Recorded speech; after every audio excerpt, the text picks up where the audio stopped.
Okay, you have 3 framed pictures. How much did you spend? Over 7,000. Wait, how? Yo, what is going on, guys? It is Taylor the Fiend back again, and today we are taking a look at modern women who love to waste their money. Don't forget to leave your thoughts and your comments, and let's jump right into the video. Hey, Jessica, it's Jordan. Yeah, Michelle just called. She said that you two have an appointment to see the home today, and because of the price point being $900,000, they're really wanting a pre-approval, or they'll take a pre-qualification letter to show it, but I need to finish your loan application. Okay, let's start here. Income-wise, what is it that you receive over there? 9 or 90? $9. With phone calls like this, it really does go to show how some people don't even know how loans work. An hour. What about your wife? Does she $11 an hour? Okay. This is going to be a little bit of an issue. So the thing is, with those two incomes, it's going to be less than what the mortgage is every month. So we're going to have to look at a lower price point. Yet they're not going to let me give you a loan for a mortgage where you don't make as much to cover the mortgage payment every month, let alone the 3 cars you two have. They honestly thought they could get $1 million house when they barely make any money. Think about that for a second. I am so far past caring about saving money. I just don't care. Like, the world could blow up tomorrow, hopefully. And you want me to stress about a construct? Like, at some point in human history, some guy just made up money and credit cards, and you want me to stress about that? It's not even real. And then every time I'm like, maybe I should lock in, maybe I should stop spending money, something huge happens. Like, today I took my car in, need new tires, $2,000. Who cares? It's not even real money. I don't care. Put it on a credit card. And put the $250 perfume that I want on my credit card too. I don't care. The old me would have been like, oh my God, $2,000. What am I going to do? She has no idea how destructive credit card debt can be to your life. She will learn the hard way. Listen to what I'm saying. I understand you're trying to make a transaction online, but this is not fraud related if it's not going through. You're trying to make a transaction of $1,453, but the account balance is only $435.27. So you are not able to make this transaction. What makes this worse is how you know that the person on the other end is a grown adult. The previous representatives let you know that the balance is not sufficient to purchase this. So you ask to be transferred to the fraud department because you feel that it's fraud, that the transaction is not going through, but that is not the case. There's not enough funds to cover the transaction that you are attempting. That's not fraud, it's just not enough funds to cover what you are deciding to do. It is insane how they think not having enough money counts as bank fraud. That just makes no sense. I'm in desperate need of some retail therapy, so we're gonna do a no-budget shopping spree today. We're starting at Sephora. Okay, I thought I would spend more in there, so I'm not mad at 92. I'm gonna go find Ulta. I know it's somewhere around here. My car is not happy right now. Okay, next stop is Ulta. Okay, unfortunately, my shopping spree got cut short because I've been having some car issues the past couple hours. We're gonna have to figure that out before we hit up the Coach outlet, which was my plan. So, anyways, I figured it out. I just got a new car.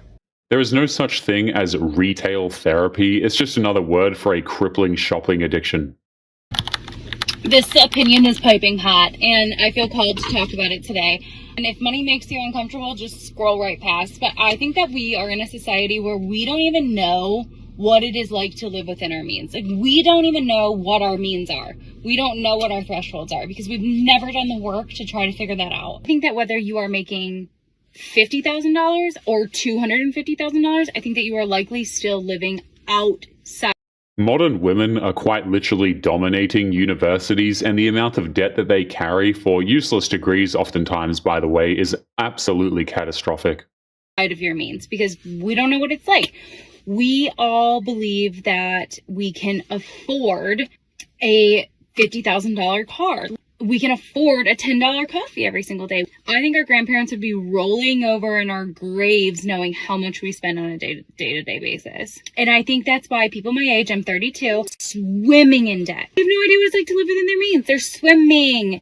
She's making all that money and has no idea where any of it goes. That shouldn't be possible, but here we are. I make over $100,000 a year, and my monthly expenses are $4,000. Where's my money actually going? Like, where is it literally going? I should not be struggling. I just sat down and looked at all my bills. They live in expensive apartments, eat out all the time, and don't take the time to be responsible. Classic. A recent study came out that 47% of Americans who make $150,000 a year to $200,000 a year are living paycheck to paycheck. Now, some of you are thinking, how in the crap does that happen? If I was making $200,000, I would be fine. And it just proves the point, you guys, that so much of personal finance, it's your behavior, it's your habits. I mean, lifestyle creep, it's a real thing. When you're used to living at 100 grand and then you make 120, you get used to that, and then you get used to 140, and it keeps going up. It's all about wanting to live the dream life, but there's a reason why it's a dream, not a reality. Regardless of how much money you make, your habits really do form around your income. And so that's why you have to be so careful. So don't always have hope that just because my income goes up, I'm going to be okay. Because the truth is, if you have bad habits and you make more money, you're just going to make bigger and bigger mistakes. So many of these women go into debt without even understanding what the concept even is. Somebody asked me why am I $500,000 in debt. It's because I went to college. So that's when my debt journey started, just like a lot of us. Why would you give me that much money? I took out $40,000 worth of student loans, and I think I pay $169 towards it every month. A drop in the bucket. When I was in college, I also started getting credit cards. So that's where my credit card journey started. I probably have about $27,000 worth of credit card debt right now. And I was going hard paying it off at one point. I really was. I was trying my best. I was budgeting. I was putting, $1,000 towards it every month. Once you get into credit card debt, it's literally so hard to get out. There is no way she's going to be able to sell a house when all of the buyers can't afford them. Because of the interest rates. I took out a personal loan to consolidate 2 of my credit cards. So at this point, I think I have maybe like $6,500 left on that. So that kind of worked, but the system is really set up for you never to get out. And at this point, it's hard for me to care about credit card debt when AI is taking over and we about to go to war. I also have 2 mortgages. One of my houses I am trying to sell so that I can make a profit and pay off some of my debt, but I have put thousands of dollars towards that right now. I don't have any offers. It's been on the market for like 3 weeks. How can you be married to an accountant but still not be prepared for that amount of debt? Again, makes no sense at all. So we bought a house that we could not afford. And I don't mean like tight budget afford. I mean, we had no idea what it actually cost every month. $700,000 in Los Angeles County. We were 27. We saved a down payment. We signed everything. We thought that was the hard part. It was not the hard part. I'm Matty. I'm a teacher and my husband is literally an accountant, and we're still figuring out how to pay off this house. This is that story, and I'm telling everything. Taking out a loan behind your husband's back to fund a shopping addiction is actually messed up. The fact that these women are in relationships or marriages is actually disgusting. How much was this vacation? $12,000. I mean, I do have a spending problem. Like, I know I'm out of control with spending. Yep. The impulse buy, I can go to Target and spend $600 and take it all home and regret all of it. Then return it. But I don't. Okay. So then I just am negative $600 for going to Target. And how much is this loan that you took out that he doesn't know? $6,000. Why are we doing that without his knowledge? Oh. He thought you were pulling from an emergency fund. Not that that's even better, but what kind of lifestyle are you guys living? Champagne taste on a beer budget, it seems like. It makes you wonder if people are using their credit cards to buy necessities or just useless junk.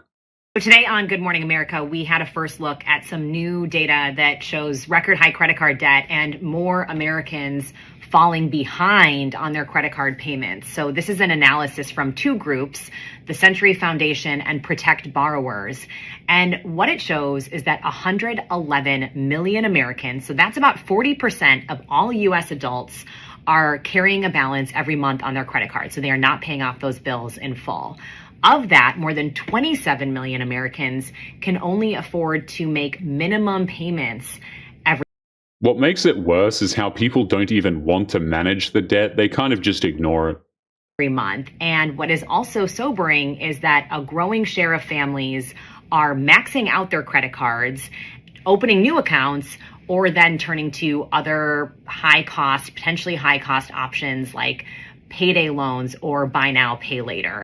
The sad part is how many people will listen to this lunacy and think it is legitimate financial advice. Spend money recklessly because it's easier to make more money than to pinch pennies. If you only have $20,000, blow it on your dream car, blow it on your dream vacation. If you just blow money like crazy, like it doesn't matter, then you have a taste. Then you have a taste of what it's like to spend money. You're gonna feel incredible. You get a taste and then you lose it. Once you taste how good it can be to have unlimited freedom, all the things you've dreamt of, you're gonna work 10 times harder to get those things. You don't buy a replacement car if you don't like the one you just bought. That makes absolutely no sense. Good morning. We're headed to the Ford dealership. They open at 8 and it's 7:30 right now. I am having a little bit of buyer's remorse with the Nissan. I love it. I just spent a lot of money yesterday tinting it because in the back of my head, I knew that I probably wasn't going to keep it long, but I was just trying to make myself like it more, I guess. Go and look at the Ford Expedition Maxes. Disney day, and we're going to pick up my new car that is being tinted right now so that we can hurry up and pack it up, and then we're going to be leaving around lunch. Plus, she is going on a Disney vacation, which means that they are never going to be getting out of debt. Thanks, babe. There she is. 2 or 3 more duffel bags to stuff in here. The Armada would have never. I think that we are Disney ready. There is no justifying spending $7 grand on picture frames. She shouldn't even bother trying. Okay, you have 3 frame pictures. How much did you spend? Over 7,000. Wait, how? $7,000. So that's why. So that's the $5,000 I'm not accounting for. You got scammed. No, listen, they were printed in Ireland, and then they framed them there, and then sent them to Florida. It sounds rather doubtful that Irish picture frames aren't going to appreciate in value over time, but hey. What does it mean? That's why. Why is that so special, Ireland? No, listen. I work in logistics. That's why it's so much money. It made sense in my head. CVS, you. I mean, yes, sure. I know that now, but I really You know that now? Anyone that is above the age of 5 knows not to get them from Ireland. They're like heirlooms that I'm going to be able to pass down to our kids. No, it doesn't matter. It's the same print. You can do a U.S. print. But they're very beautiful. They would be beautiful. United States has the same technology Ireland has. Lying to your husband just for Shakira tickets has got to be one of the dumbest things to do out there. How much was it? For all 3 tickets, because we took my daughter, it was $4,500. What the f? That's But I got way That's more. insane. That's way all more than night. what we had agreed. And I was pregnant. That's insane. Still though, What like, the f wrong with you? What did she tell you it was? it was 2,000. Half? More than half! But it was Shakira, and I don't know what else gonna be able to see her. Shakira! Hips don't lie. But You're you serious? It was You 4 do. grand? You're a liar. Yeah, sorry. But I She didn't doesn't give a In my opinion, kids need to be taught responsibility and to work hard. They don't need piles of toys every damn year. Reason that I overspent on my kids for Christmas is because I did not have a good life. I raised my brothers. He raised his brothers. We did not have good lives growing up.